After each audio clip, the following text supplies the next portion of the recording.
I'm Roman Yossi of the Nashville Predators. I'm Matt Duchesne of the Nashville Predators. I'm Justus Aros of the Nashville Predators. I'm Ryan Johansson of the Nashville Predators. You're listening to the Renegades of Puck with Crazy Charlie. Welcome to the bunker. Welcome to the Renegades of Puck podcast. I'm your host and Captain Crazy Charlie Saunier, and before we get started on the No Half Step in Hockey coverage, let me direct you to our home website, renegadesofpuck.com.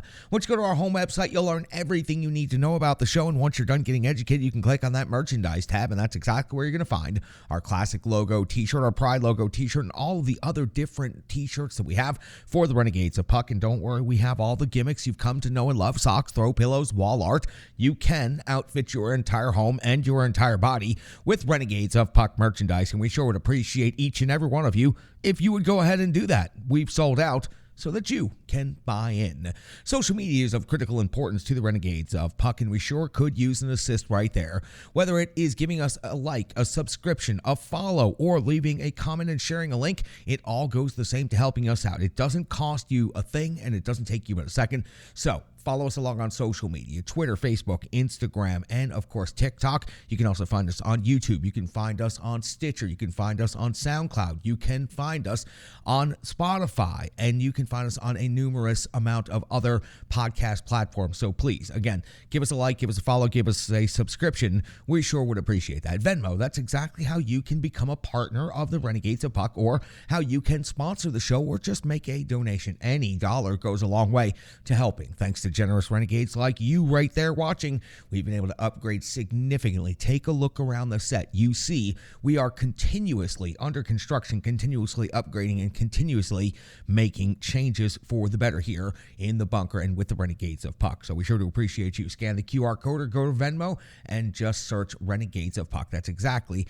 how you can help us out that way. Now, it's time for the No Half Step in Hockey coverage, so let me deliver the goods. It's operation number 690 for the Renegades of Puck. That is right, show number 690. And at this moment in hockey history, the Nashville Predators currently find themselves in 6th place in the Central Division. After 30 games played on the season, they have a record of 13-4, even 500. 30 points has them 14 points behind first place Dallas, 11 points behind second place Winnipeg. They are 8 points currently behind the third place Minnesota Wild. They are 6 points behind the fourth place Colorado Avalanche, and 3 points behind fifth place St. Louis. They are sitting currently 5 points ahead of seventh place Arizona, and they are 12 points ahead of their next opponent, who is in last place, the Chicago Blackhawks, at 8th place.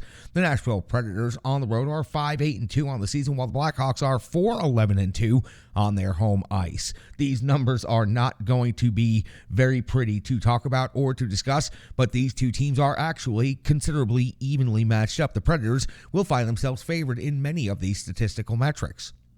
In goals for the Preds have scored 76 on the season, while Chicago has scored 68. -17 is Nashville Predators goal differential, and the Chicago Blackhawks at -48 is easily the worst in the division, and they are pacing for the worst in almost everything in the entirety of the league. It's the first time these two teams have met this season. They'll meet 2 more times after this, one more time in Chicago on March the 4th, and one time in Nashville at Bridgestone Arena. That'll take place on March the 16th. For the Nashville Predators, once they wrap up this 1-game road trip to Chicago, they'll be back home to face off against the Colorado Avalanche, and then Tuesday they will take on the Dallas Stars. Then they will wrap up the year in Anaheim on the 30th and Vegas on the 31st, and start 2023 back on home ice against the Montreal Canadiens on the 3rd of January. Now, for the Nashville Predators, the injury situation is actually starting to improve, with Carrier getting back in the lineup and Luzon now getting back in the lineup. McDonough is the next up to get back in the lineup. He is expected to be back any game now. Borowiecki on injured reserve. We still have no time frame or timetable for his potential return this season. Chicago Blackhawks, the next opponent for the Nashville Predators, taking a look at their last 5, and no, it is not pretty in any way, but we're going to go ahead and talk about it. On December the 9th, it was a 3-1 loss versus the Winnipeg Jets. Followed that up on the 13th with a 7-3 loss versus the Washington Capitals. On the 15th of December, it was a 4-1 loss versus Vegas. Followed that up on the 16th, the next night, with a 4-1 loss at Minnesota, and most recently on the 18th, a 7-1 loss versus the New York Rangers. Now, you notice the number 1 one is coming up an awful lot there for the Chicago Blackhawks, and their goals for is dead last in the NHL. So let's take a look at the NHL ranks and the numbers and the comparisons between these two teams in this next game. Goals for 2.27 per game for Chicago is 32nd in the NHL. Now, the Nashville Predators aren't much more impressive than that at 2.47. They are 29th in the NHL.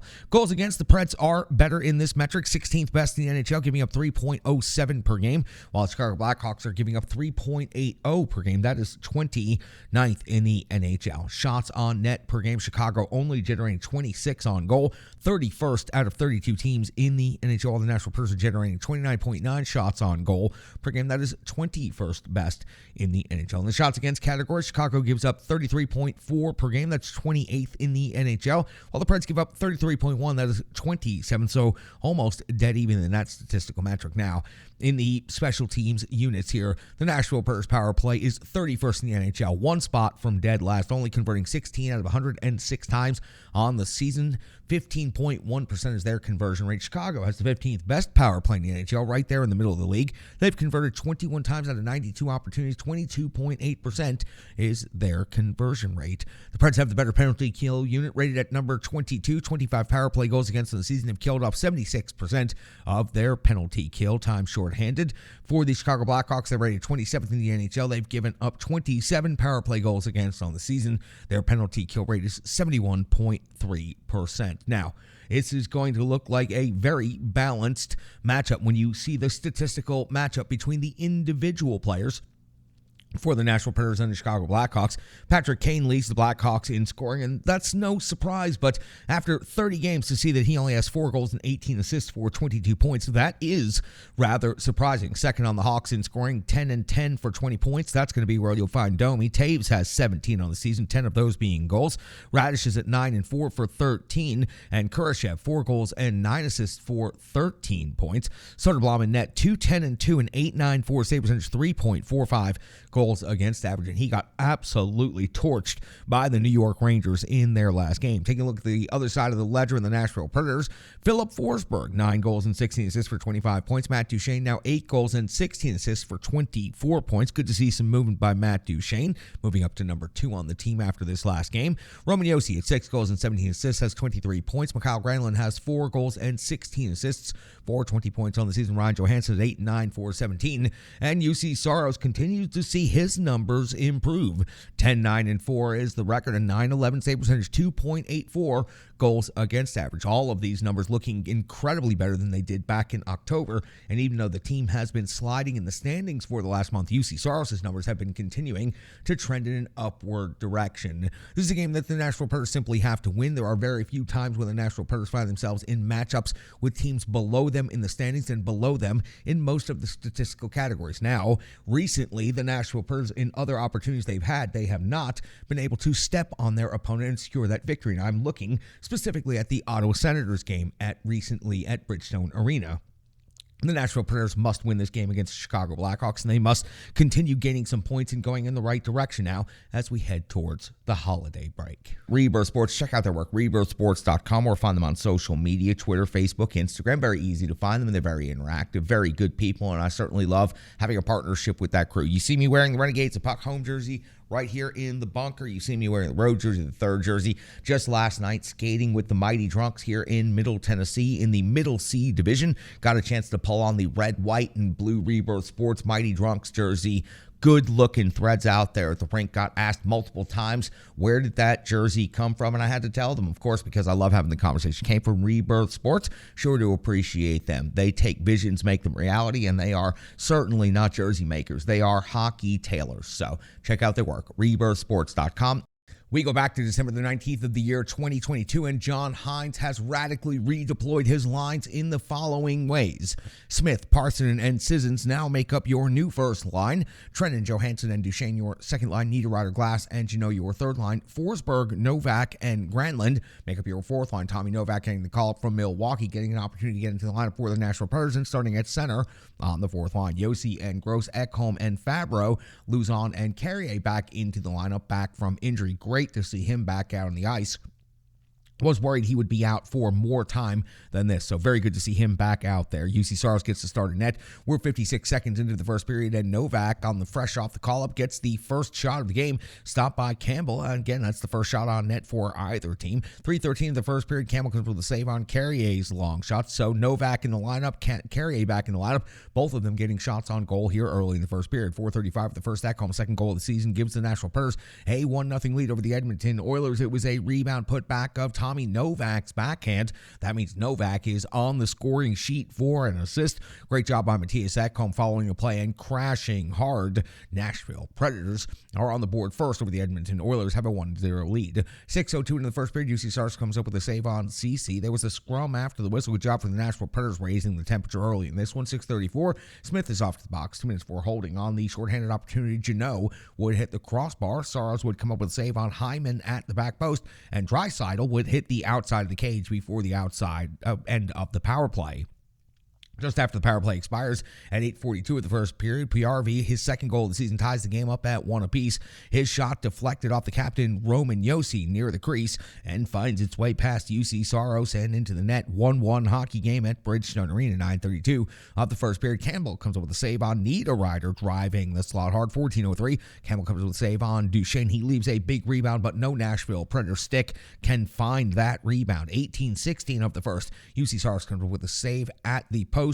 Stuff attempt right there by the Edmonton Oilers, and it will not go. 18:43 off the first period, Saros comes up with a save on Shore's redirect at close range, and at 19:33 of the first, Campbell comes up with a save on Josi, another big loose rebound that no one can gather in, collect, and put back towards the net.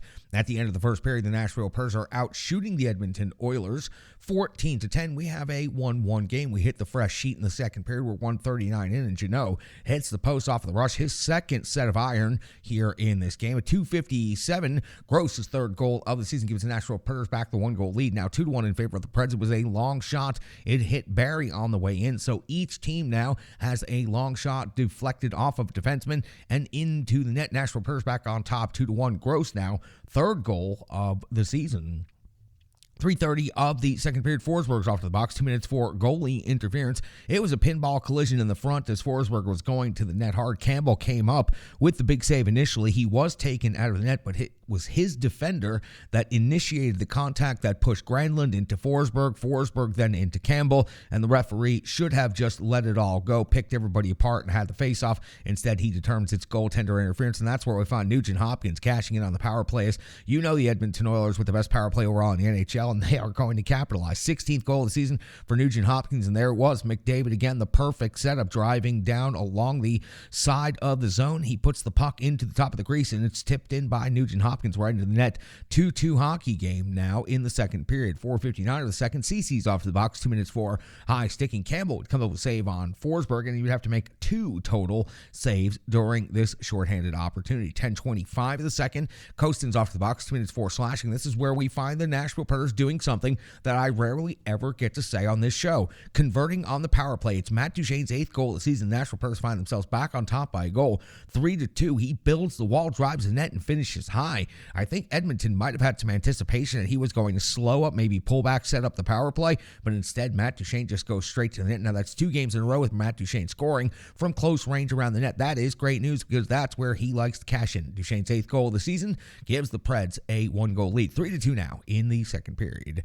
15:31 of the second period. Saros comes with a save on Yamamoto. 15:39. Saros comes with a save on Janmark at the back post. The edge work, the power, simply incredible. Otherworldly is how I would describe it. 16:21. Saros a save on Hyman. 19:54. Saros a save on Hyman. Between those 2 saves on Hyman, a number of other saves. As a matter of fact, Edmonton would go on to absolutely dominate the final 7 minutes of this period, and the Nashville Predators would find themselves getting to the intermission, hanging in there. Edmonton, Nashville, 23 shots apiece on net. Preds leading 3-2. We go into the third period. Johansson's off the box. 2 minutes for high sticking, and of course the Edmonton Oilers are capitalizing. Nugent Hopkins, yet again, his 17th now of the season, second goal of the game, shot from the slot with traffic, ties the game up at 3 apiece. 2:27 into the third. Campbell comes up with a survival of a wild scramble, took him out of position, had him rolling all over the place. He finds a way, though, with some help and support from the D, to keep the Nashville Predators Predators from scoring right here. 3:55 to the third period. Saros comes with a save on Draisaitl.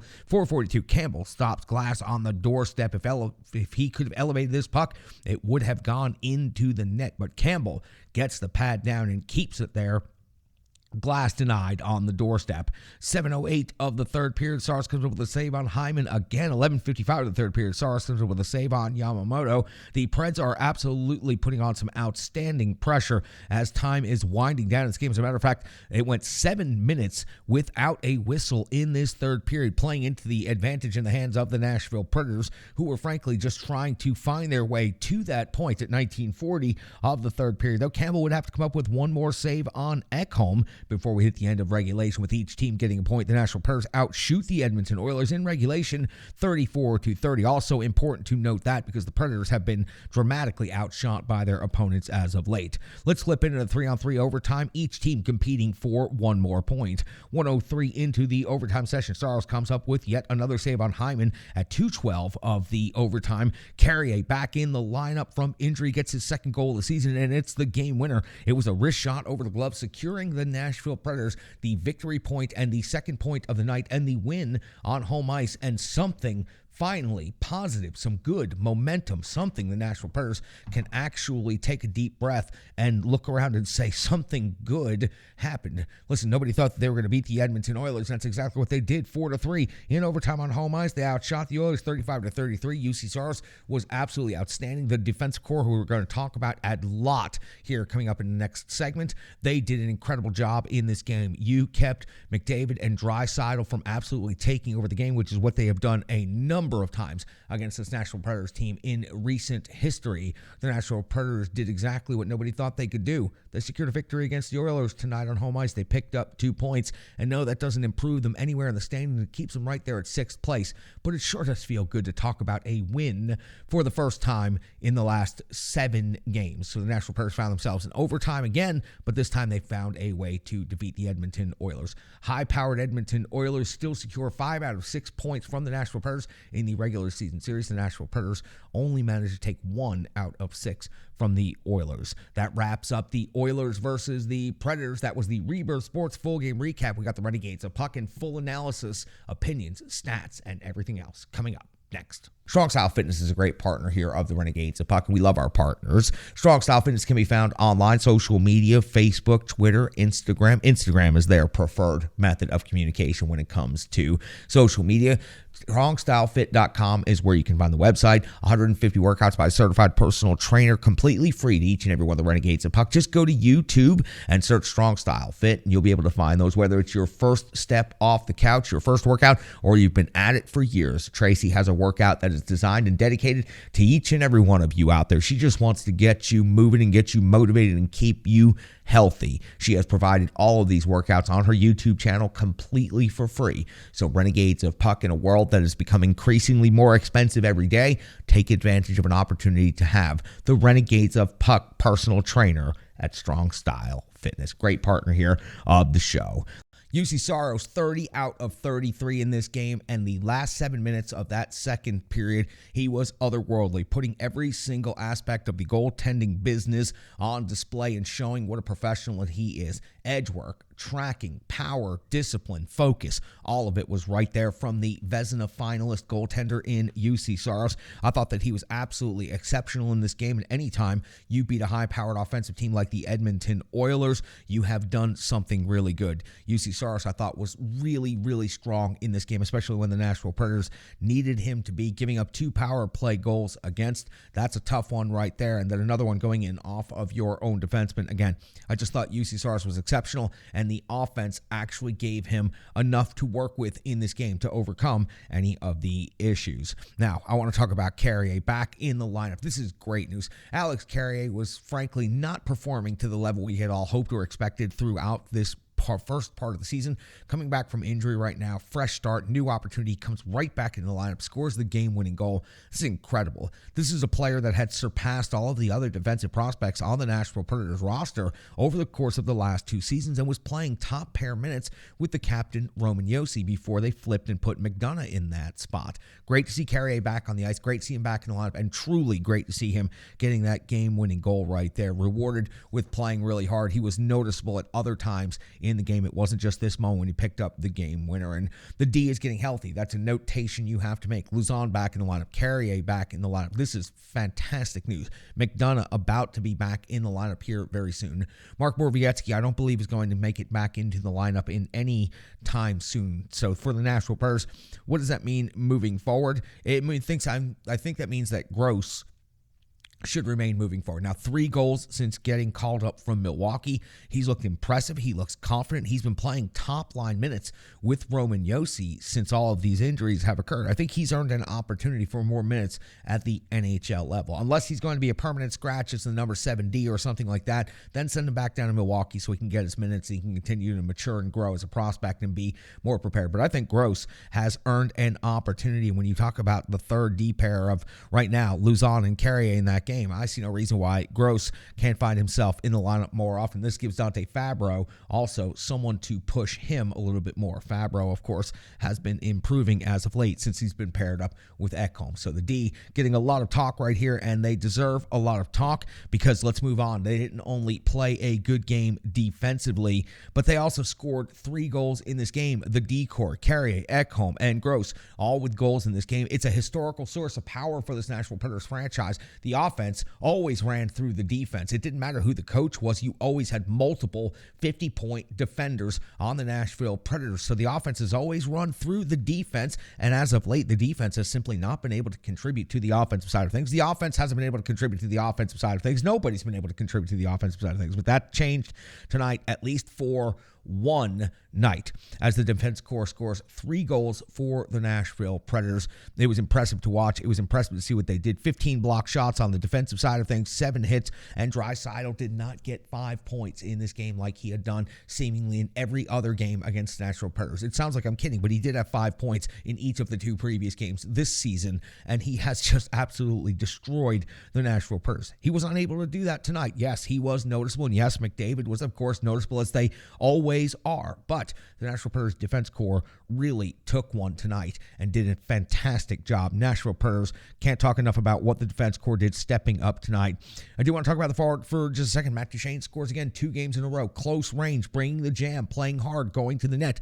These are the types of things that Matt Duchene, when he gets rolling, these are the types of plays where he can start to pile up goals. And for the Nashville Predators, anybody breaking out on the offensive side of things, as far as the wingers and the centers go, is going to truly help this team going past the Christmas break and into the new year. So for Matt Duchene scoring in back-to-back games, scoring the way he is scoring, driving the net, looking for rebounds, this is all very, very good news for the Nashville Predators. And hopefully it's going to continue. He was a 40-goal scorer last year, and honestly, the Nashville Predators need him to return to that form. He doesn't need to have 40 goals this year, but if he could just return to being a top-line, top-wing scorer for this Nashville Predators team, well, the Nashville Predators will have more opportunities. And against Chicago coming up, that's a perfect opportunity for players like Forsberg and for players like Duchene. You look at the other teams that have been feasting off of the Chicago Blackhawks. Blackhawks are giving up 7, 4, 4, 7, and just in their last 4 games alone, teams feast off this Blackhawks teams, and these forwards who have been underperforming, this is an opportunity for them to step up. But it was great to see Matt Duchene scoring again. And this is simple. I was wrong about this game. I didn't see a piece of evidence nor a piece of statistical analysis that told me the Nashville Predators were going to win that game, but that is exactly why you don't take the rosters out center ice, throw them down on the dot, and declare a winner, because everybody would have declared the Edmonton Oilers a winner, but that's not what happened tonight. That's why you play the game. That's why you go out there and you go and you play a full 16 if you have to. You play an extra couple of minutes till you secure those points. Nashville Predators, that's a signature win. Considering the losing streak they were on, considering the pressure that was building, considering the lack of ability to score, for the D-core to step up the way they did, both on the offensive and defensive side of things. UC Saros put in a big game, and it to happen on home ice against a team that nobody expected them to win. That's a big win right there for the Nashville Predators. Now, don't squander that by going and losing to one of the worst teams in the entire NHL, in Chicago Blackhawks. So good win. I was wrong, and I told you I would say that if the Nashville Predators found a way to defeat the Edmonton Oilers. I'm willing to own up to it. There's a reason it's on video, and there's a reason it's on permanent audio file. You can check our work anytime. Go back, check the previous episodes. We'll own it. If we get something wrong, we'll be happy to say so. I'm glad the Nashville Predators won. That means more people will want to watch the show. More people want to listen to the show, and the Nashville Predators fan base will be less critical for at least 24 hours, that is. Now, let's go ahead and find out what SCS has to say about this game. Sean C. Smith from A to Z Sports. You can find him on Twitter at SCSNSH. You can watch him right here on Renegades of Puck TV. I sure do appreciate Sean. He's got the intel that you need to know, and he's in the bunker right now. Thanks, Charlie. Hey, Renegades, it's Sean C. Smith, and let's talk about an overtime win against the Edmonton Oilers. Yeah, that's a question mark there at the end. Who saw that coming? No one's answering? That's right. Probably not a lot of you had this penciled in as a win, and I will say that I myself did not see this coming either. What I said about the Predators playing the Edmonton Oilers recently was that one of two things is going to happen. Either the Oilers are going to blow the Preds out 9-0, or the Predators are going to somehow mysteriously turn around and do that to the Oilers instead. But it was neither one of those things. It was a 3-3 game that ended with an overtime goal by Alex Carrier giving the Preds the win. And what's exciting about this win is it breaks streaks. And I'm using the plural version of the word streak there because it does break streaks. Of course, the Predators have been on a 6-game losing streak, which is not anything you want to hear about a third of the way through your team season. But even more importantly, the Predators beat the Oilers for the first time since 2019. Now that's pretty incredible if you ask me.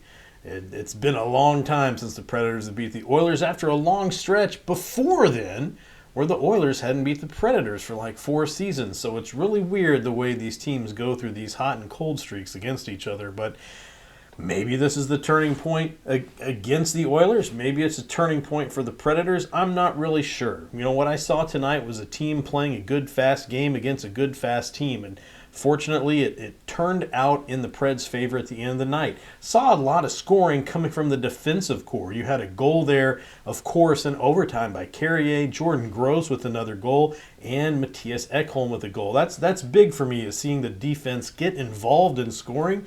I think it always helps round things out when you can also put a little bit of confidence in your defenders to get on the board, but also kind of keeps the other team on their toes a little bit there. Now, I know you saw a lot of defensive scoring when in the past with Roman Josi, but you know, you start spreading that out a little bit. Anytime you can spread the scoring out amongst a group, in this case the defenders, it's going to be better. But at the same time, power play goal from Matt Duchene. Now, it's good that the Predators scored on the power play, and it's good that Matt Duchene scored a goal. But a little bit concerning for me is if you look at the body of work for the, again, top-paid guys over the last few games, it has not been great. Yes, Matt Duchene got a goal.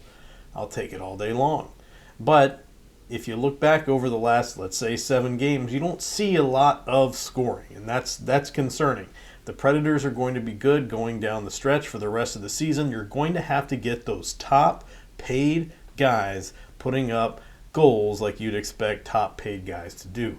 And I still don't see that happening. So I'm going to give some praise here because the Predators pulled off a big win against a fast, young team with a lot of skill and talent on it. But I also have to throw out a little bit of concern because I'm still not seeing, and not just in this game, but again, 6-game losing streak up until this win. Not seeing a ton of scoring from those top guys. Need to see them get on the board, get back on track, and start proving why they make the big bucks.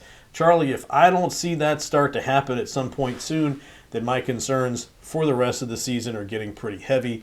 But then again, who knows how things could turn out. Always try to be optimistic here, especially after 6 games down.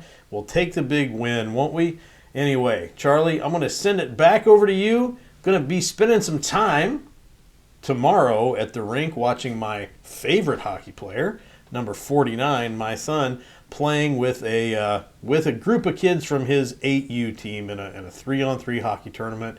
Pretty excited to see how they do. They're playing as the Nutcrackers, always a good holiday themed name there, and I think someone's probably going to get cracked tomorrow. So keep you updated on how that goes. But give a big shout out everybody there, and think about old number 49 on Tuesday as he takes the ice against some pretty good 8U kids from around Middle Tennessee. Charlie, that's all I got. I'm going to throw it back to you. Stripe Digital Solutions is another great partner of the Renegades of Puck, and I sure do appreciate everything Stripe Digital Solutions does for us here in the trenches. Check out their work, stripedigitalsolutions.com, or online, Instagram, Facebook, and Twitter. You see the crest that is on the jersey right here. You see the logo on the wall behind me, the website, renegadesofpuck.com, our social media and brand building plan. All of that is managed by and through Stripe Digital Solutions. We could not succeed on any level in the current world the way it functions without a strong digital partner, and Stripe Digital Solutions is the strongest digital partner. I urge and encourage each and every one of you to reach out to Brandy and start the conversation today. I think that my website is fantastic. My logos, my graphics, I think everything is wonderful, and that is because I have visions and ideas, and then they are whittled down by Stripe Digital Solutions into something that actually is coherent and makes sense on the screen. They do incredible work, and I encourage each and every one of you, check out Stripe Digital Solutions today. Let's take a quick run through the box score before we throw it over to the analytics desk. Your goal scorers in this game: Matt Duchesne, the only forward for the Nashville Predators out of the 4 goals that were scored. The defensive core scoring 3 of the goals. Of course, Alex Carrier, Matthias Ekholm, and Gross with goals in this game. Now, the assist side of things, and I should have mentioned Glass a little bit earlier, and the box score gives me an opportunity to give further commentary and analysis.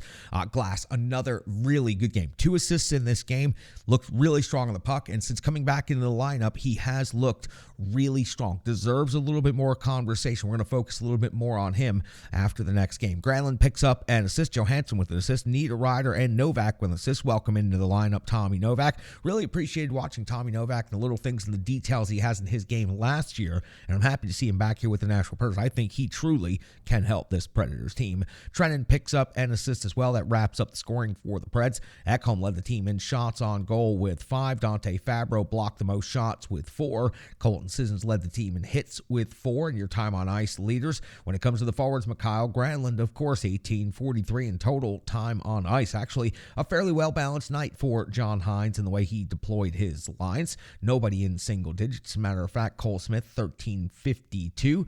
Yakov Trennan, 14:42. Tommy Novak, 13:50. You can see good distribution of minutes throughout the forwards for the lineup. And now on the D side of things, Roman Josi led not only the D, but of course the entire team in time on ice, 23-22. He is the captain, and he frequently leads the team in time on ice. When the Preds were down to 4 defensemen, he skated 30 minutes. When they had injuries and were players out of the lineup, he averaged over 25 minutes per game. Now getting back down more towards his customary. Don't forget, tonight's game was also an overtime game that adds to a little bit, but for Roman Josi being right around 22-23 minutes a game, that's fairly normal for him. And you see Saros in net, 30 out of 33. Great stretches of hockey. Really, really great in net tonight for the Nashville Predators. Really helped the Nashville Predators find their way through this game, get to overtime, and secure the extra point. So that takes care of the box scores, but that doesn't take care of the numbers itself. He's got the numbers you need to know, the charts you need to see. He runs the Renegade Analytics desk, and he is the one-man analytics revolution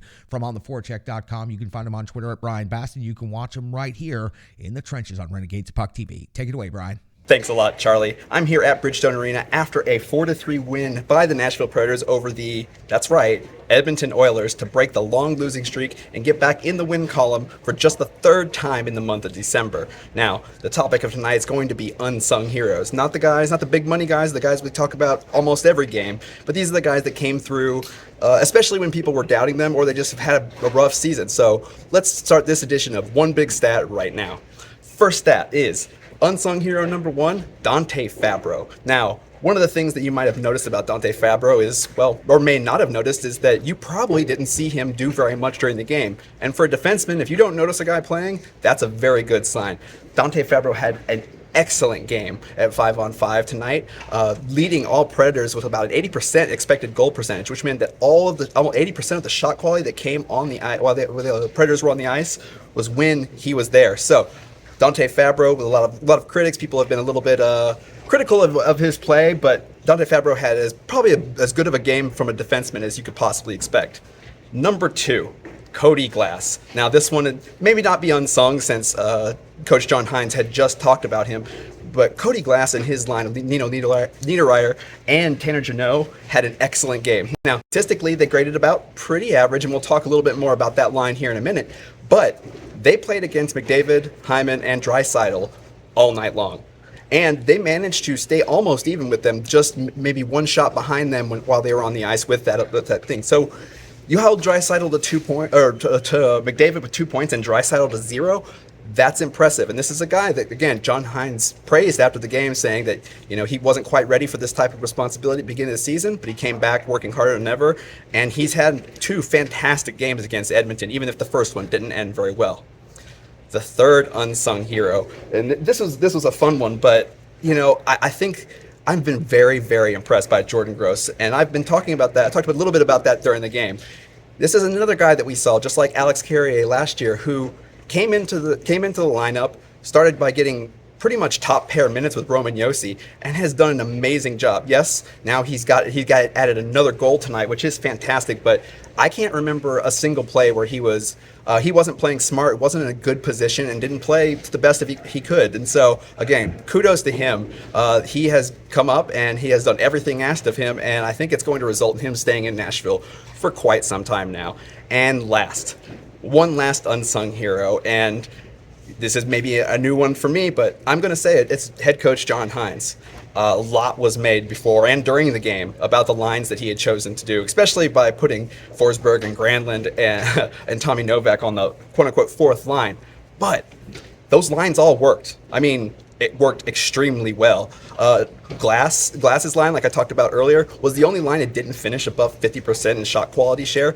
But again, they only finished one shot behind the McDavid line. The rest of them, all above. And they all outshot the Oilers when they were on the ice. These lines were set up a very specific way to counter a very specific situation, and it worked. And another thing that I noticed, to credit John Hines, and he spoke about that in postgame, is this team looked completely different in transition. I mean, this was a team that was moving the puck better. They weren't doing quite as many drop passes where they were waiting for guys to come up. This transition game looked better, and they had been practicing that for about the last week, and they started to kind of implement that against Winnipeg, and we saw a little bit more against Colorado.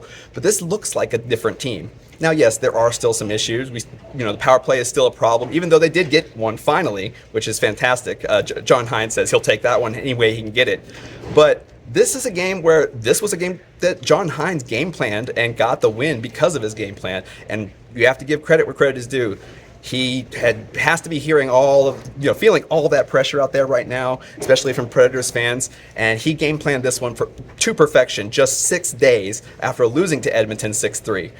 So yes, those were my unsung heroes tonight, and be happy, go out there and enjoy yourself, because it feels like a Christmas miracle. But if Nashville can game plan like this and get a lot out of their role players like they did tonight, they might be able to start getting back in the win column a little more regularly. And that's tonight's One Big Stat. Charlie?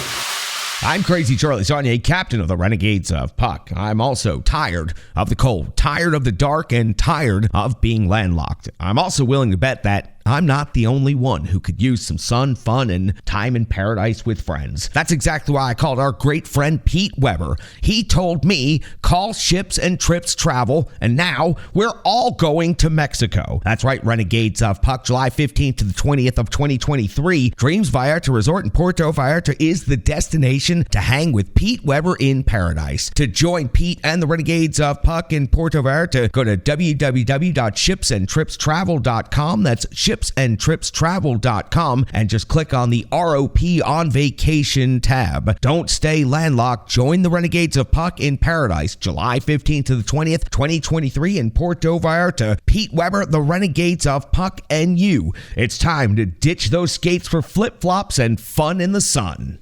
This will be the easiest close I've ever had for a show, because it is just this simple. You have got to beat the Chicago Blackhawks. You've got one of the worst teams in the entire NHL. They have some of the worst statistical metrics, and they are just sliding into complete irrelevance. They'll probably be unloading any of the players that they have in their lineup. But again, something we frequently come back to. You can't just go out center ice and drop the roster sheets down, drop the stats down, and declare a winner. You got to go out there and play a full 60 minutes. And for the Nashville Predators, this is the opportunity to go out there and get themselves going in the right direction. They have an opponent that is worse than them in the standings and worse than them in almost every statistical metric. The Predators should be the dominant team, and coming off this Edmonton game, they should have a lift. So it is simple. As I leave this episode and I leave episode number 690, just go and beat the Chicago Blackhawks on Wednesday night. It is just as simple as that. We're all going to be here in the Middle Tennessee area, freezing in our homes. We're all going to be tuning in and watching it, and we sure would appreciate if the Nashville Predators would secure a victory so that we can come in here in the bunker when it's probably going to be single-digit temperatures